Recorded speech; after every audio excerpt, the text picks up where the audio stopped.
Welcome to to Shade in the City. I'm Treese. It's Nels. And today we're getting into our review of episode 3 of Married at First Sight. So please make sure, if you have not already, that you hit that like button. And that subscribe button. And y'all, let's get into it. We finally get Binh and Morgan back in the mix. So let's get into it, y'all, and let's get shady.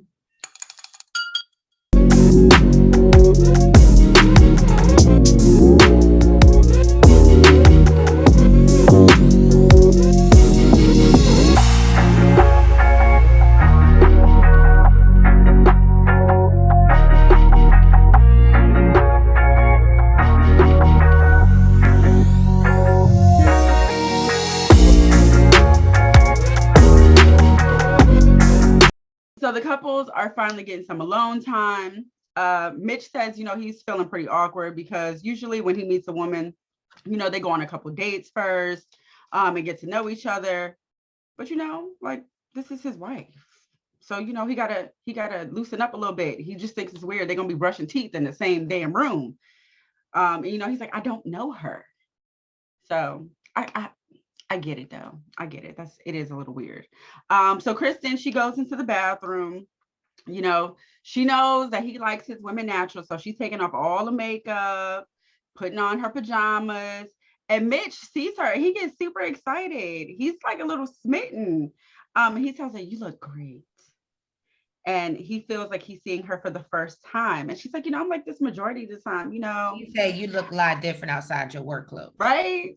She's like, when I go to the grocery store and, out, normally like this is how I look. Like even if we was going on the first date, this is how I would look, except for like some jeans or something. They get into bed, to go to sleep. And he tells her, normally he would like to cuddle and then turn over to go to sleep. It was just super awkward. They turn off the lights and you can hear her say, "So I'm just going to lay my head right here. Like, is it okay if I kiss you on the cheek?" And their chemistry is not, it's not. Here's what I'm going to say. She is treading lightly and respecting his boundaries. And I am not mad at her for it because Mitch looks as if he is just on the edge of it's like a ticking time bomb, like of just going off. And I think that we're going to learn that I'm probably right. Lindsey and Miguel, they've, getting ready to spend their first night together. He said he's looking forward to talking and getting to know each other. And if that leads to sexy time, then so be it.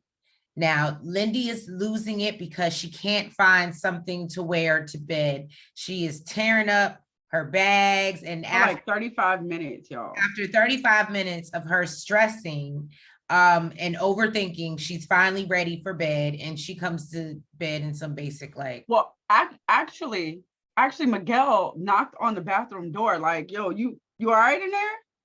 And goes in, and she's like, "I just need to wash my face," and he's like, "Okay, I'm gonna go use the other bathroom," like. Miguel says that this would usually be a red flag for him. That stress, her stress level is a bit concerning. And he does say it, in other circumstances it would be, but he gonna give her a pass. He gonna give her a pass. I'm like, why do you have the prop and not use it? I can't. So yes. And yeah, he said he's not going to hold it against her this time, but he basically does say that normally that would be a turnoff for him. So you better get it. Sasha and Nate get to the room and he's already putting his claim on the side of the bed. Like that side is mine. And you know what? I know Sasha was like, "What?" Like he was like, "It's just a preference," but it was closer to the door. So if that's why he said it, he's on the outside, you know what? Homie, you got it. I feel you. Okay.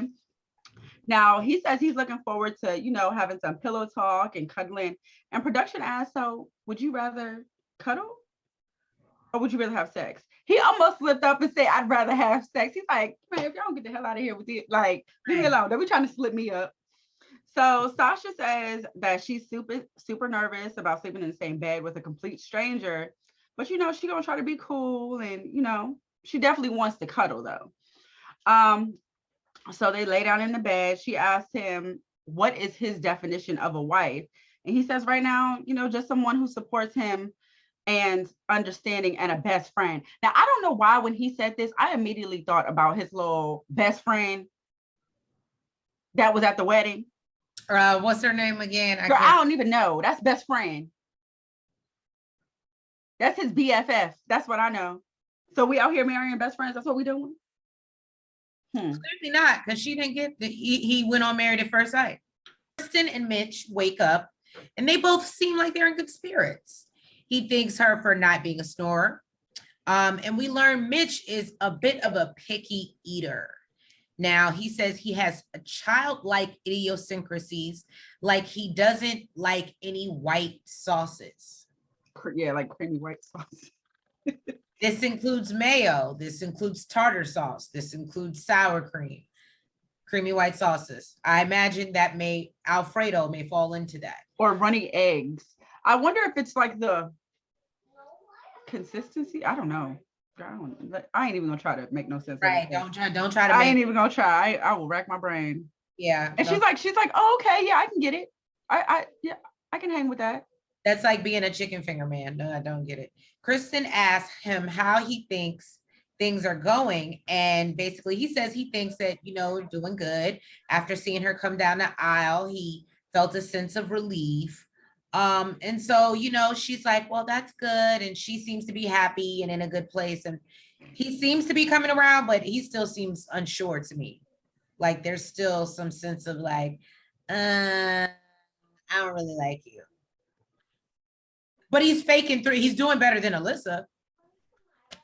I mean, they at least spent the night together. Right. 1 point for Mitch. So Lindsey and Miguel, they wake up next to each other and they say like it feels supernatural. They're both really excited to find out where they're going for their honeymoon. Child, me too. I was like, what the hell? Where they sending y'all? Okay. She feels like it's a good opportunity for them to learn a lot about each other. Since they plan to be each other's travel buddy. She lays out a nice size laundry list of things that she has to have when she's traveling. Okay. She mentioned she has to have her snacks, candy bars, and blood snacks sugar to maintain her blood sugar. Cause when you're traveling on a train, you don't know when's the next time you're going to get to eat. Have you been on a train lately? Cause they sell food on that. I'm just, apparently Lindsey was making it seem like this was, I don't know. It was just, I don't know if they're doing it, if they're editing it like this, but I don't think so, because he's picking up on the stress. He's picking up on it. So it's not like, this is just coming across to us. And, she said she's the type that. Am I like that? No. Like, I know I have anxiety, but like, am I like that when because she just goes on and on and on and on and yeah, on. she's like if there's something missing or she forgets something, like it's like the end of the world. Kind of like we saw the night before where she's going crazy, looking for some damn pajamas. Exactly. But she's hoping that he can level her out. I don't know. I feel like that's a lot to put on him. He says she does seem to be a bit stressful, but she's cute. Like she's hard not to get along with. We see Nate and Sasha.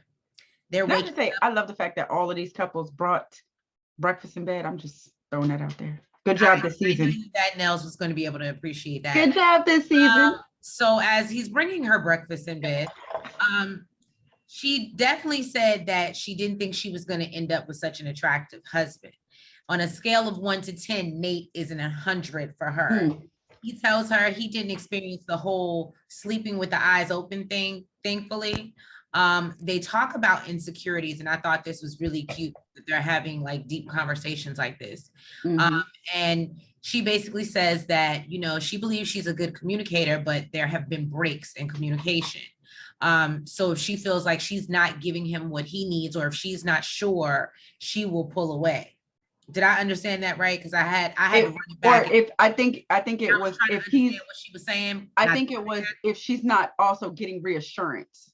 Right. Then she'll pull away. So if she's not sure and she's not getting the reassurance, that she's, giving him what he needs, then she'll pull away. Yeah.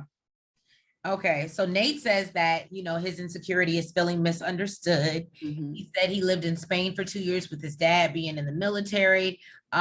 He also grew up somewhere else. Obviously, he's kind of a military brat, so he's lived in a couple different places. Mm-hmm. Once he got settled and returned to the States, he lived in a Black community and was often ridiculed. Colorism, no, I hate it. Not gonna go deep into it, but that's what he experienced. But I love how Stasia, and I think that one thing that I did pick up on is I think Stasia is gonna he's more emotional than she is. And I realized that when they had this conversation, because the way that she came back at him, like, okay, well, I've been through that before too. You know what I mean? It's a light-skinned Black girl going to a white school. I felt like she was trying to relate. No, trying to relate, but like, what we're not gonna do is sit here and harbor and make this a thing. I feel like she was like, feeling for him. I didn't think it was not a big deal. I didn't think she was acting like it wasn't. I took it as, okay, that's sad, but that's not a big deal. I don't think you can. I mean, if that's what she was doing, you definitely can't. No, it wasn't compare the two. I was because he's in a whole nother country where no kids speak English, so he felt isolated. And then moving back here, he's trying to fit in, and they're being assholes to him. It's definitely not the same thing.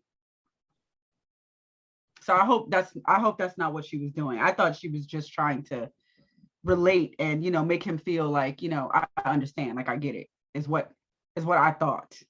Is what I'm still hoping. You're stupid. So Alexis and Justin, they're still in bed, cuddling. They're very lovey-dovey. Well, yes, they are. The both of them together. It's not even just him. Mm-hmm. She's clearly a cuddler, and actually he says it. He's like, I really love this, unless it gets too hot, and I don't want no stickiness. She's like, you don't want the sticky ass. The sticky booty. Right. He lets her know that he watched her while she was sleeping, and she was like, oh, I didn't know you was like R. Kelly. I didn't really know what that meant, but I didn't get that. Actually, if she would have said it after the sticky booty, that would have actually made more sense to me. Right. It would have just made more sense. Okay. Now she says that she feels great. She feels comfortable. And she immediately knew why they were matched.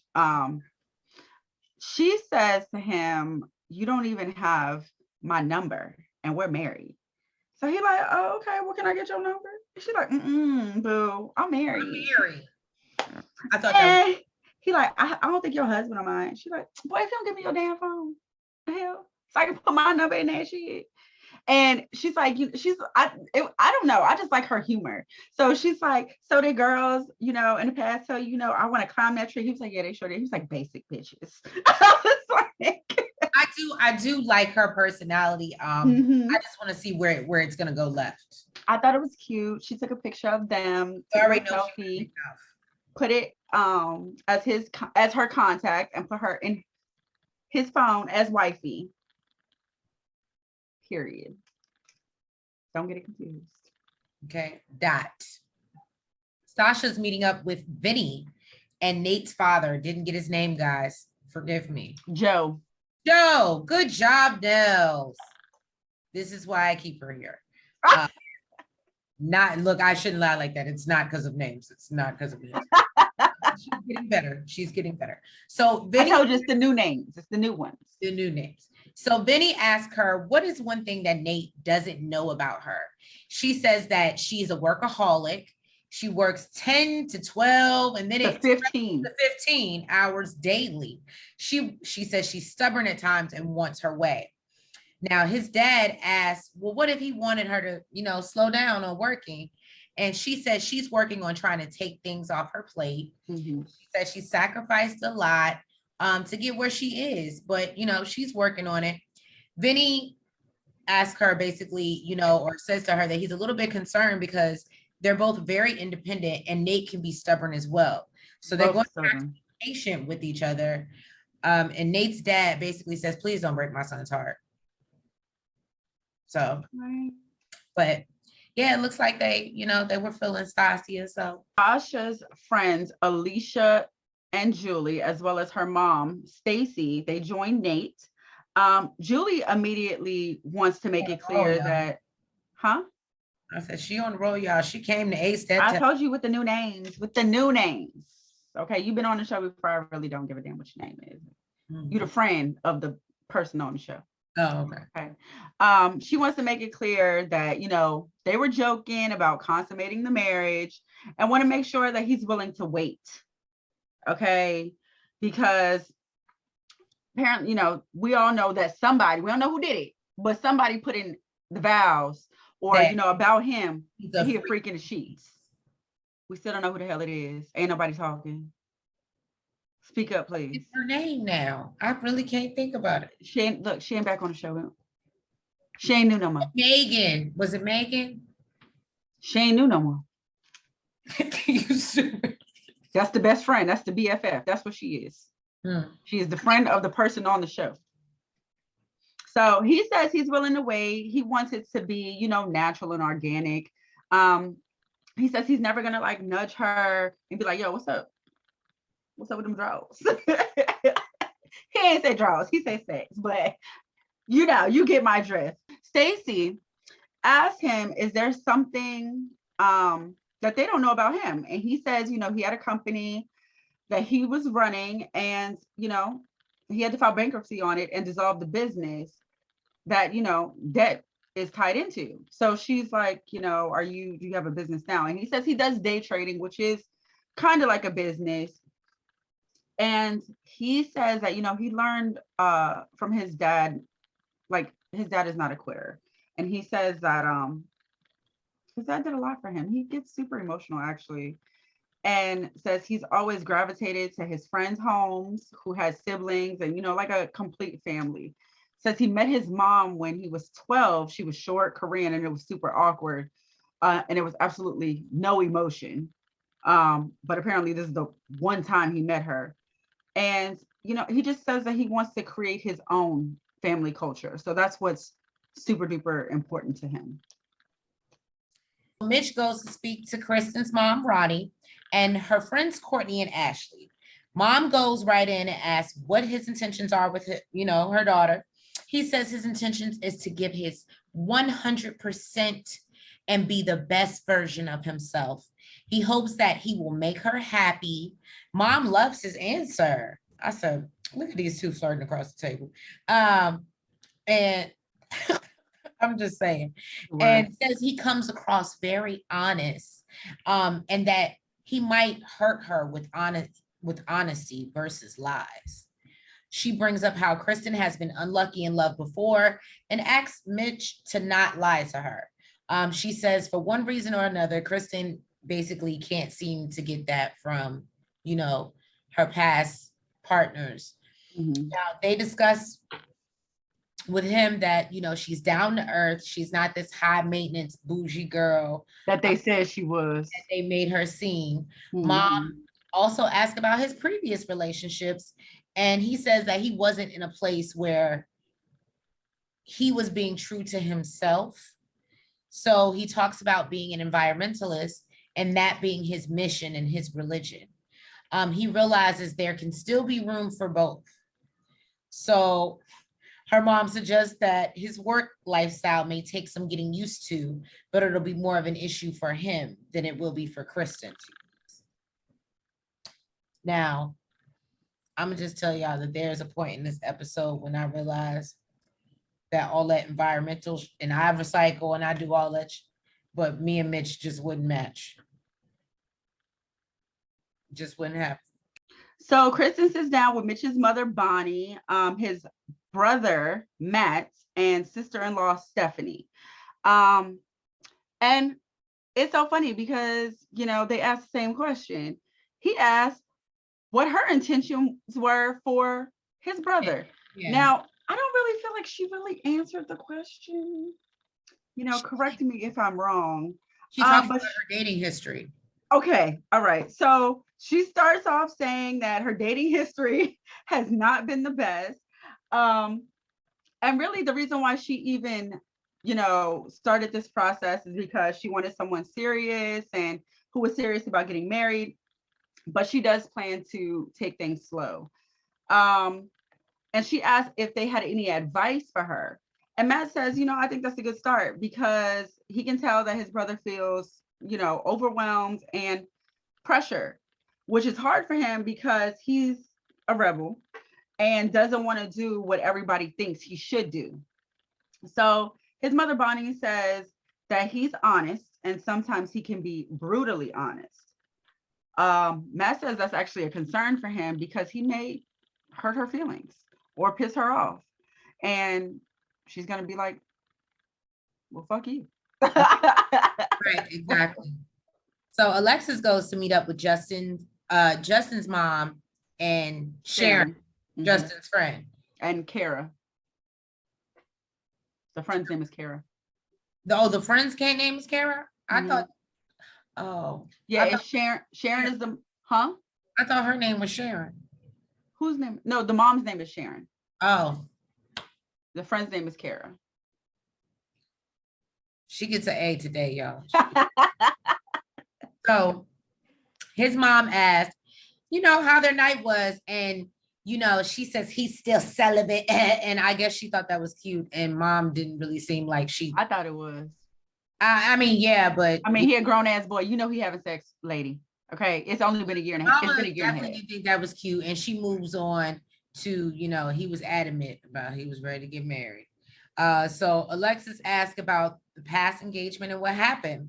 Mom explains that I can call her by name now. Sharon explains that they were going forward with everything. And then she called one day and told him that they weren't getting married, which really hurt him.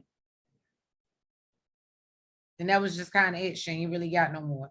Sharon asked if, I'm sorry, Kara, now that I got their names right. Kara asked if she's ever been engaged. And she talks about how she's been proposed to 3 times. I saw the roll out of eyes. I said, Teresa's going to be like, here we go with this shit again. Said no to each person, and Sharon has this confused look on her face. Like, what had happened? She's like, what's wrong with you? Like, what happened? So Alexis says, for her, it was reservations and she got in her own way because she had unrealistic expectations. Sharon says that, marriage isn't going to be, Kara says that marriage isn't going to be fun all the time. And that basically sometimes it's going to be boring. And what you going to do in those situations, lady? Right. And, because it's not like you can up and leave. And Alexis says, no, she's tired of running. And they both say that they hope she treats him right and that he's one of the most important people in their lives. And his mom does say he's sensitive, but Alexis says she can deal with that, but she's no chump.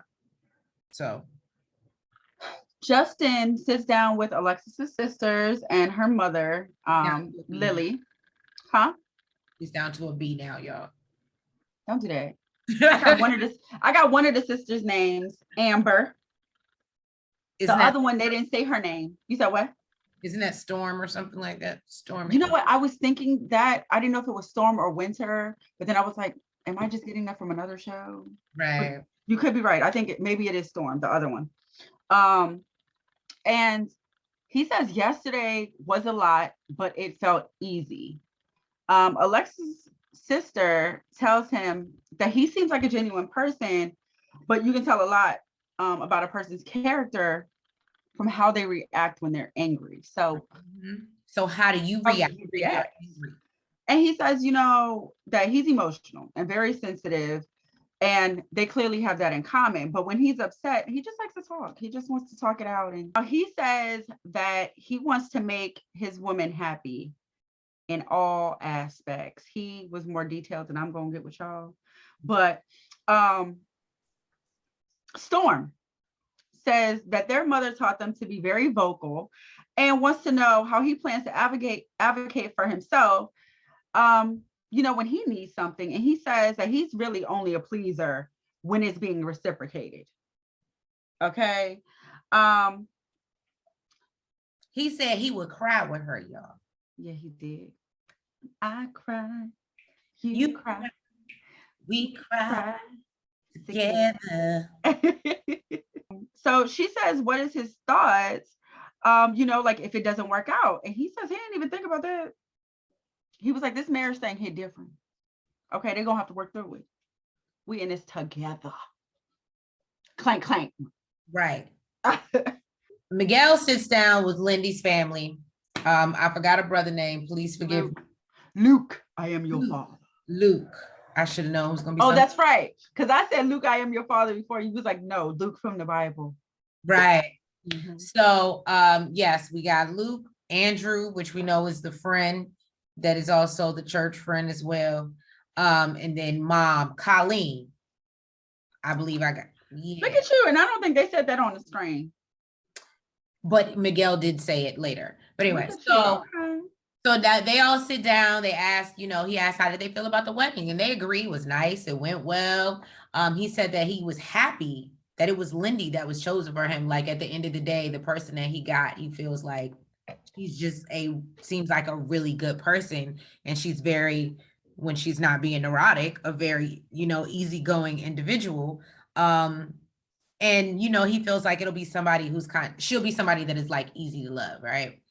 So he asks what he needs to know about Lindy. Her brother goes into this calming reassurance, really works well for her. She can be quick to take things personally, and then she can be difficult. I was like, I think that we've seen that. He warns that even if you have no intention of hurting her, if she is hurt, she will lash out. Miguel is like, well, what do you guys want to know about me? What do you want to know about me? Sex.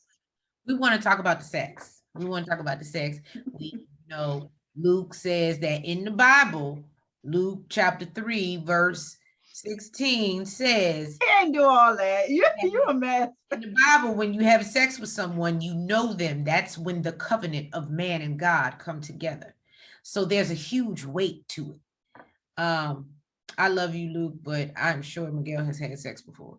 So I don't know. Well, he doesn't believe anyway, so that's why you having this conversation with him is pointless. So Lindy's mom says she believes, or Colleen says she believes it's okay to take your time, get to know each other, make sure you really like each other first. Now, the brother asked, in his opinion, what is it that contributed to his relationships failing? Now, Miguel says he can't be sure because he's always been the one to break it off. What did I tell y'all about this Miguel situation, y'all? Oh, but he said it was their fault. He said it was either cheating or they were very misaligned. Then the brother asked if that would be an issue for he and Lindy, and Miguel says he don't believe so, but he don't know her. It's only been one day. I said, well, that was an honest answer. Right. The brother feels like Miguel should have already settled down by 35 and think there's something that may have not been addressed yet. I said, well, look at Luke with the shade. Can't we say that about your sister too? Well, Lindy ain't 35. Lindy goes to meet with Miguel's family and friends. Sister, Priscilla, yes, and friends Alessandra and Charles. Now, Priscilla, she jumps right in, okay, and she says that she's into astrological signs, and he's a Cancer, and he's a Cancer, and she's a Gemini, and they're not usually compatible, so that's concerning to her. Now, I feel like Lindy I would have been like a deer caught in headlights. Like, are you really coming at me with this bullshit? Like, this is where we're going. So Lindy says she does want to research it, but she's not sure how valid that is. Like, is he a typical Cancer? Like, I mean, like basically you can't have a personality outside of your astrological sign. I mean, but I do like what she said, but if he is like you said, a typical Cancer with the typical traits, then yes, she would like to know more. Guess what? You're his sister. You've never been in a relationship with him, so you really wouldn't know who he is in a relationship. Priscilla says he's a hopeless romantic. And she says, that her brother makes a great living, and she wants to know what she like what she brings. Like, I want to know if you have some money. Have any money? Are you she's bringing like, anything to the table? she's like, are you bringing debt to the marriage? Are you able to contribute financially? And Lindy does say that she has a lot of student loans, but she is mortified about it. And she felt like nobody would ever want to marry her because of this. His friend Chris, says, I don't think it's a deal breaker. He's a problem solver and he likes to strategize. He'll probably try and strategize like a way to get it figured out. And Alexandra says that he, likes to see drive, and he'll be 100% behind you. Lindy says she spent her entire life being driven to get to where she is now. And at this point, she's just living. Okay. She's enjoying her life. So she ain't working like she was before. So fuck that driven shit. Okay.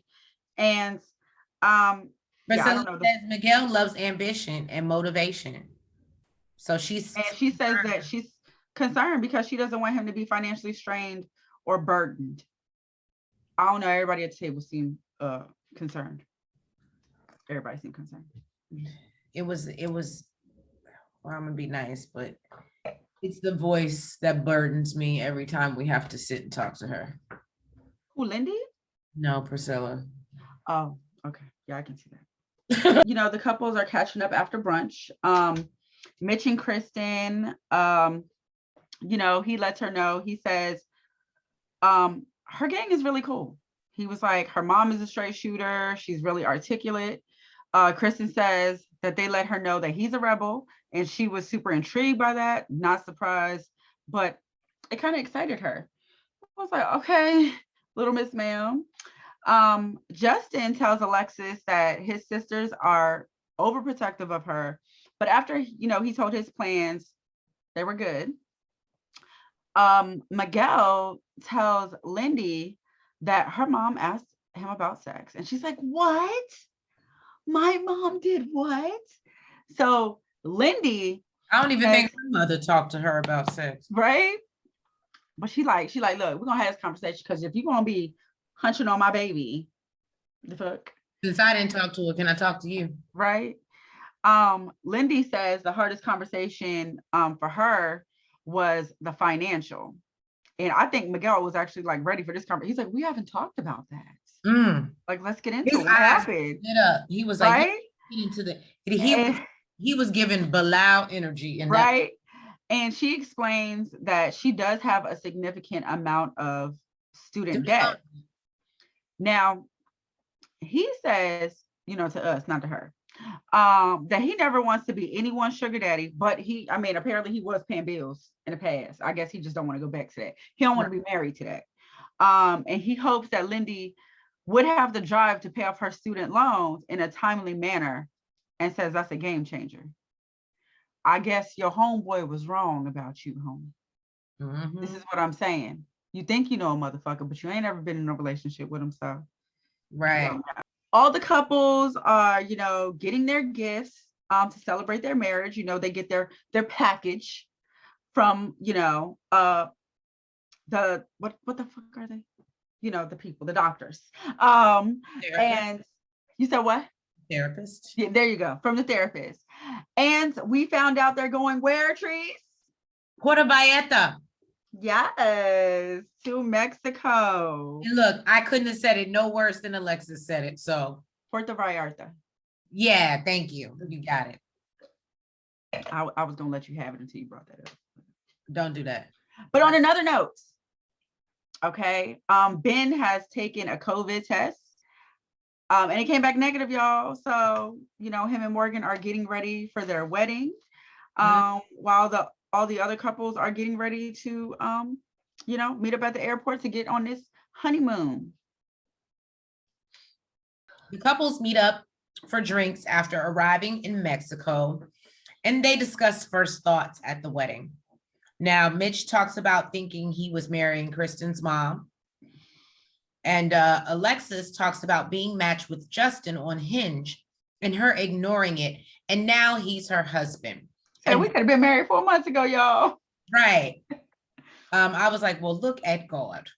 So now, Stasia and Nate talk about how compatible they are. They complete each other's sentences. And Lindy says she's She was very calm the whole day. They say there's definitely sexual chemistry and tension.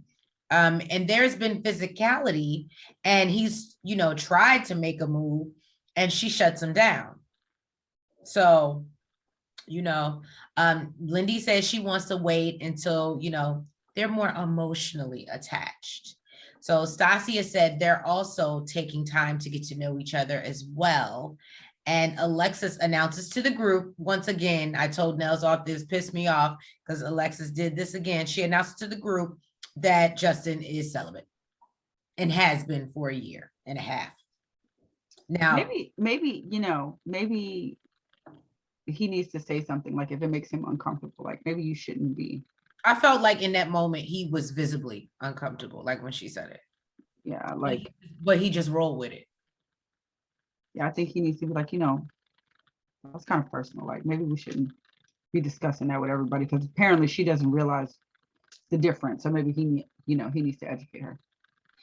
Well, so then Mitch, basically tells us in confessional that, he wished he had that problem of, being celibate by choice, because he ain't got any in that long, but that's only because obviously he been out here cleaning up the environment, y'all. Cleaning up the environment, and he has had no time to get it in. Is it really that much work? Like you ain't got no life because of that?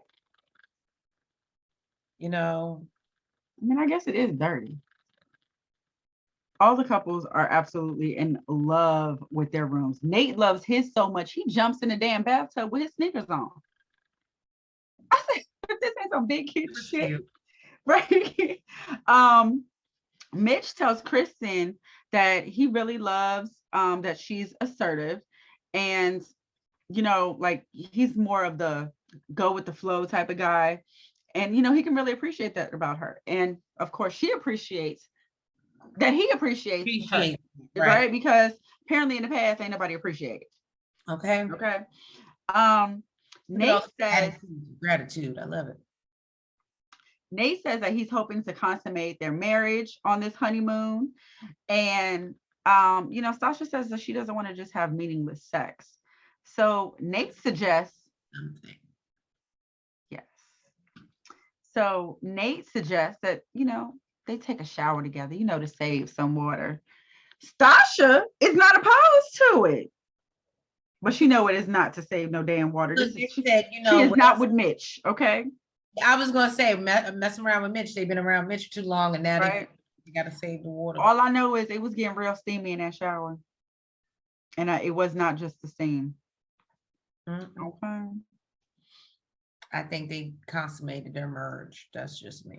I don't know. I saw a leg up and stuff, so I don't know what the hell was going on. Our boy Ben is super excited. He's getting married the day before his 30th birthday, y'all. So Ben said, birthday and happy wedding day. Right? He says that he wants to make up for the lack of honeymoon, and wherever Morgan wants to go, he's trying to take her. I said, okay. That's what I'm talking about. He said on him. It's on his dime, okay? He said he don't care how frugal he is. He gonna make it up. Okay. I thought that was dope. I thought it was super cute. Ben talks about how it's super important. He was talking to his brother, rapping with his brother, and he was just asking him like, well, who's more important that, as far as approval between mom and dad, who's more important for you to get their approval? And of course, he's like, my mom. How did we know that and you didn't, sir? Right. And you grew up in the same house with him and seeing him, but okay. Maybe it was just for cameras, I guess. Right. And Ben says that, he wants a marriage like his parents. And then basically they asked what his parents think. And he said that, at this point, him being over 30, they just want grandkids. They don't even give a damn. They don't even care. We don't care who the woman is. Just give us some babies. Right. So Morgan is talking to her bridesmaids, y'all. And we learned she was actually able to sleep the night before, which she still has a lot of anxiety. And we learned that, her being a nurse, she's used to high stress situations. So she's not really understanding why this is just giving her the most anxiety she's ever had in her life. And we learned her dad isn't coming to the wedding, and she'll be walking herself down the aisle. Apparently she's had a rocky childhood and chose to protect her peace is what I have in my notes, and set boundaries. And so she doesn't really involve her father in her life decisions. So Morgan receives her gift from Ben, and it's a book from Pastor Cal called Married Ain't for Marriage Punks, ain't for punks. as well as a card apologizing for having COVID and, you know, them having a short honeymoon, and says he will take her wherever she wants for the second honeymoon. That's how you do it, Ben. She is also in love with her ring, her engagement ring. So yeah, she's super excited. It is the type of ring that she would have chose for herself. And I will say that it was a nice style of ring. And really, you know what? All the styles of ring were nice. Really, all they really need to do is just replace the stones in it. Ben and his mama, right? Nancy and his brother Nancy. Nam or Nam. She is excited and ready for the day. She can have grandkids, basically. He tells her, if you know, this is what I didn't like. I could not believe this. This really bothered me. He tells his mother, if you talk to her and there is something that you don't like about her, well, come talk to me and we'll see if we can get it worked out. I said, is this a fucking mafia? What is this? On top of that, listen, he said that and she's like, oh yes, definitely, I will. So they definitely see eye to eye on that. Like it's normal. I think Universal. So we're about to change whole personalities because your mama don't like. I do believe, shout out to Universal Advocate. I do believe Universal Advocate said that he's auditioning for the next season of I Love a Mama's Boy. That Ben is. He frugal, but he gonna stay with a bag. That's pretty funny. They both have some nerves going in. You know, she's worried that his family won't like her, family and friends won't like her. And she don't even know it yet, but those are actually legitimate concerns, especially given the last scene. Ben, you know, he feels, of course, that the worst case scenario could be that his mother doesn't approve. And here we go. Reason for the concerns. So, you know, he's standing at the altar and, you know, she's coming down the aisle immediately. He's got this huge smile on his face. Now, this union, I was not really sure how they were going to feel about each other, honestly, as far as physical attraction. Really? I was not. Morgan is so beautiful, and I think no. I think she's beautiful as well. I think she's beautiful as well. Ben, he's okay. He's, you know, average. But I just didn't see them as each other's type. You just average. What you say? I said not average. Damn, Ben, you just average. Go ahead. I didn't say average. I didn't use that word. I said okay. You definitely said average. Did I say average? Yeah. Oh, then I mean okay. That's less than average. Oh shit. So he goes to shake her hand, and she's like, "What? You better give me a hug. Like, I'm about to be your whole wife. Okay. You better give me a hug." Okay. And his friends and family, you know, they get into what you need to know about the other person. So his friends and family want her to know that she's marrying a loving and dedicated and sincere man. He loves to solve complex problems, but still can't figure out how to grow facial hair. And she's like, "It's okay, boo. It's okay. You know, you looking good. It's okay." He likes working out 5 days a week, so he looks great shirtless. He's a proud mama's boy, and everything, and he's a proud mama's boy and values her opinion on everything. Now, it got awkwardly quiet. Right. Until she finally was like, "It's okay. You know, I think that's cute." She was a fucking liar. He tells. I think my notes said that same thing. Like, girl, you don't know. Yeah, she was like, "Oh, don't feel embarrassed. I love that." You don't know to the extent, honey. Now Morgan is a lover and a fighter. She likes things her way, but it's her secret to success. She knows how to patch you up when life kicks you down, and she likes to play violent assassin video games, and she trains in Muay Thai. Needless to say, I believe this made him just a little bit scared. Then in her vow, she mentioned that, you know, he may have noticed that she walked down the aisle by herself. And it's because she wants him to know that she's strong and she didn't want anyone else to give her away to him. I'm giving myself to you, boo. Okay. That period. What? On dot. So Ben memorized his. He said he had plenty of time, you know, while he had COVID for the past 2 weeks trying to recover. But can I say that he sounded like he found something online and then he... Girl, that's what I would do. I don't see nothing wrong with it. The hell? Unless I'm coming to you like Treese. What should I write?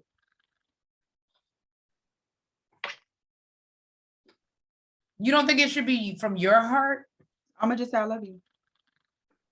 You ain't shit.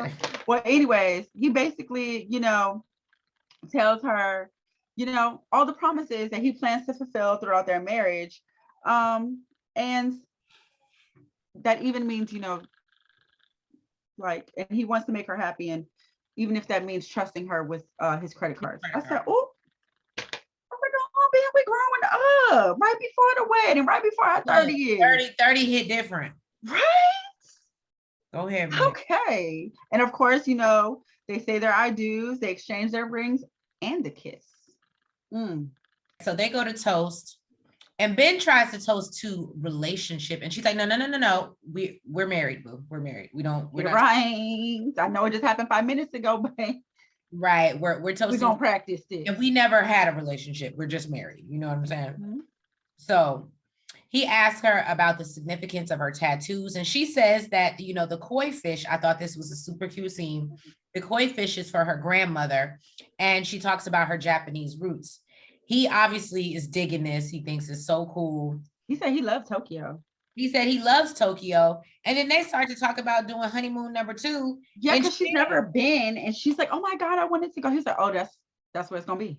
That's right. Honeymoon number 2. And so then she asked if he minds the tattoo.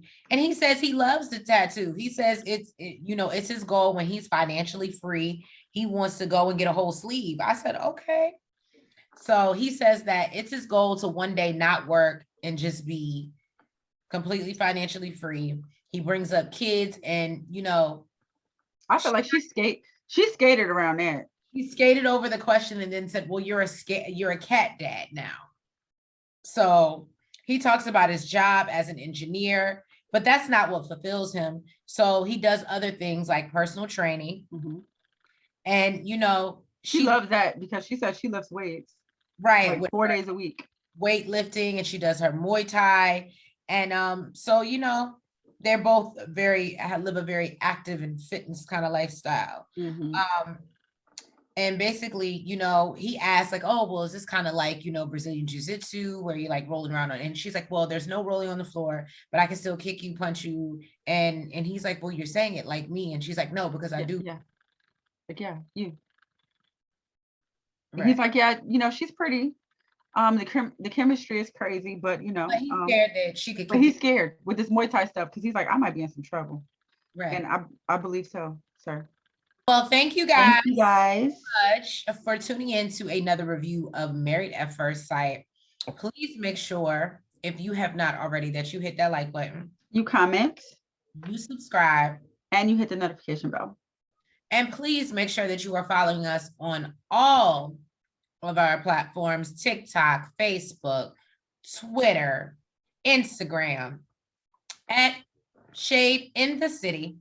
And we appreciate your love and support. Please make sure that you are sharing us as well. And we will catch you next week for another review of Married at First Sight. Appreciate you. Love you. Have a great night, Shade Squad. Mwah. Front, back, side to side. Make sure you go like and subscribe. Front, back, side to side. Make sure you go like and subscribe. Hey!